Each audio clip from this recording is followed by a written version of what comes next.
जय माता जी। मैं ज्योतिषी रामगोपाल भारद्वाज ज्योतिष केंद्र में आपका स्वागत करता हूँ।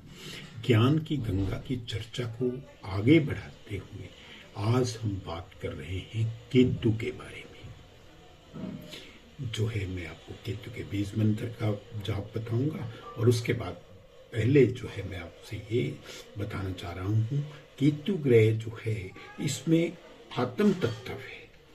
किसी कारणवश केतु अगर पंचम भाव में, नवम भाव में, सुखों के स्थान पे या 12वें व्यय के घर में बैठा हो तो ये एक तरह का मोक्ष का दाता भी है। इसको मोक्ष प्राप्ति करने वाला ग्रह भी कहा गया है। चाहे ये छाया ग्रह ही है राहु की तरह और पीड़ित भी करता है, राहु केतु को पीड़ित भी करता है। ये भी राहु की तरह ये सभी ग्रहों को पीड़ित करता है, लेकिन इसका ये मंगल की छाया ग्रह है।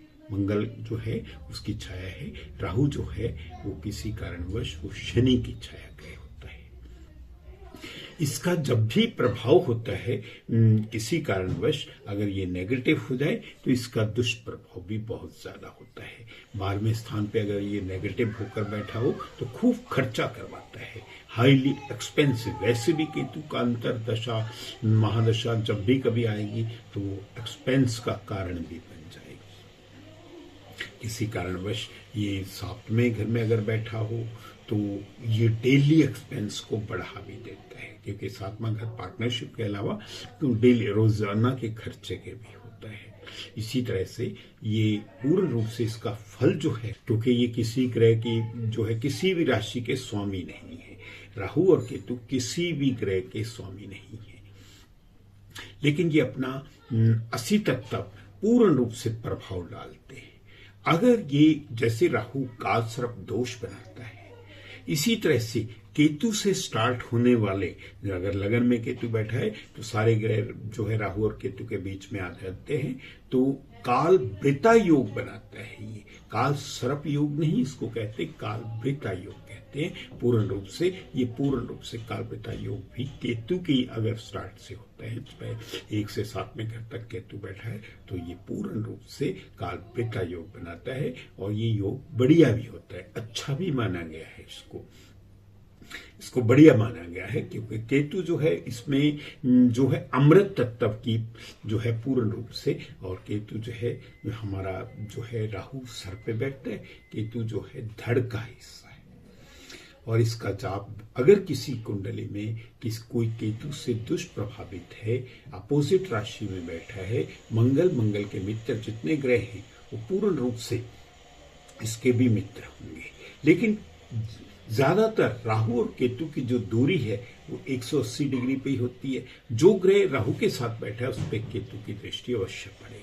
अगर जो ग्रह केतु के साथ बैठा है उस पर राहु की दृष्टि अवश्य पड़ेगी। इसलिए ये पीड़ित तो करता है, ग्रहणों को वही सूर्य को भी ग्रहण लगाता है और मंगल को अंगारक योग बना देता है। अग्निकारक योग कहते हैं इसको, मंगल की छाया है, लेकिन जब मंगल के साथ में राहु की भी सामने से दृष्टि पड़ेगी, अंगारक योग जो कि बहुत ज्यादा गुस्से वाला होता है, गुस्से में नुकसान तक कर देता है, किसी का नुकसान तक भी, क्योंकि ब्लड प्रेशर बड़ा हाई हो जाता है, आदमी मारने बनाने तक होता जाता है।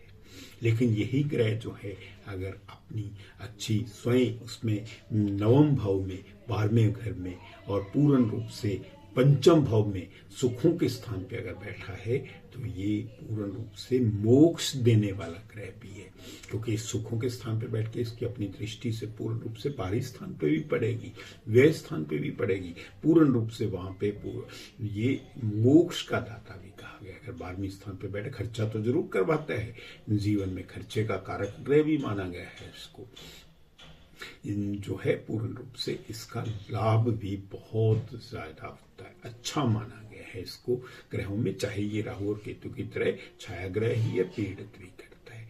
अब इसका जाप जो है आप श्रद्धा पूर्वक कीजिए। जो भी केतु से के दुष्प्रभावों से पीड़ित है, एक तो वो कुत्ते को रोटी खिलाए, क्योंकि कुत्ते का पालना बहुत बढ़िया माना गया है कि जिनकी दशा महादशा या अंतरदशा केतु की चल रही है तो वो कुत्ते को घर में पाल भी सकते हैं। लेकिन ज्यादातर लोग जो है कुत्ते को खाना खिलाएं, उसको बाहर घूमने फिरने वाले को खिलाएं, शनिवार वाले दिन खिला दें, मंगलवार वाले दिन खिला दें, तो ये जो है केतु का दुष्प्रभाव खत्म हो जाएगा। और जाप करना बहुत उचित रहेगा।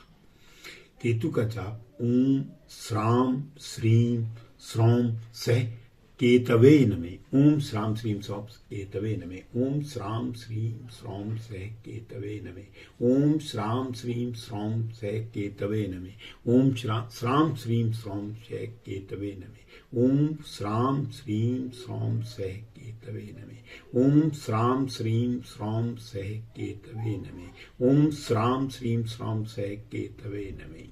इस बात का आपने खास ध्यान रखना है कि ये श से नहीं बोलना, स से बोलना है।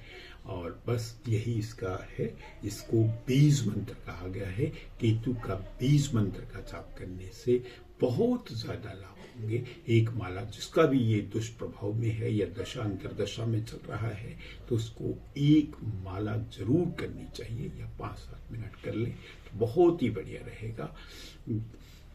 God bless you all.